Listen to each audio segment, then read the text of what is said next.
हैं उस बेहद खूबसूरत इलाके में गए थे जहां डल झील में वो घूम रहे थे, पहलगांव की वादियों में एक दूसरे की आंखों में मोहब्बत तलाश कर रहे थे।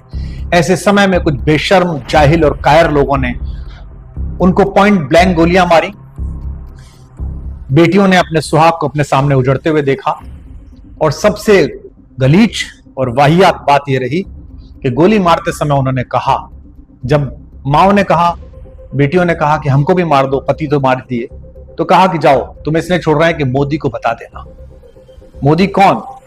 किसी पार्टी के नेता नहीं, 140 करोड़ लोगों के लोकतांत्रिक रूप से चुने हुए सबसे पहले प्रतिनिधि।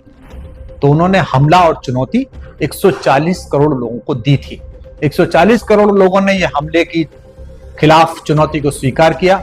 अपने प्रधानमंत्री के पीछे हम सब लोग इकट्ठे हुए और देश की सारी पार्टियों ने, देश के सारे मजहबों ने, सारे धर्मों ने, सारी जातियों ने अपनी सारी बातें भूलकर, अपने सारे लोकतांत्रिक मतभेद भूलकर एक स्वर में कहा, हम सरकार के साथ हैं, प्रधानमंत्री जी हम आपके साथ हैं, रक्षा मंत्री जी हम आपके साथ हैं, हम सेना के साथ हैं, मुंह तोड़ जवाब दीजिए।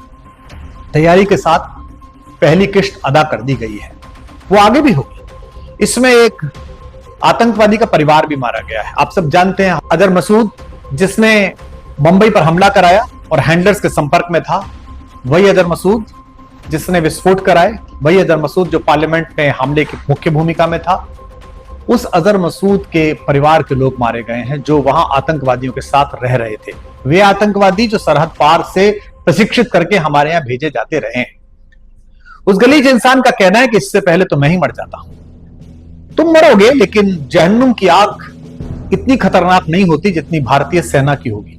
तो तुम सबसे पहले दूसरे बड़े जहन्नुम से गुजरोगे, उसके बाद तुम्हें वहीं पहुंचाएंगे जिनका बदला लेने के लिए तुमने ये सब हरकतें की थी। हमारी सेना ने बहुत नियोजित, बहुत वैज्ञानिक और वर्षों की मेहनत के बाद तैयार किए गए शोध के बाद पिन पॉइंट अटैक किए, जिसमें कोई सिविल अटैक नहीं था। आपका परिवार अंदर रहता था, उसमें कोई औरत मारी गई जैसा कि आप कहते हैं, और झूठ बोलना आपकी फितरत है, तो ये हमारी जिम्मेदारी नहीं है।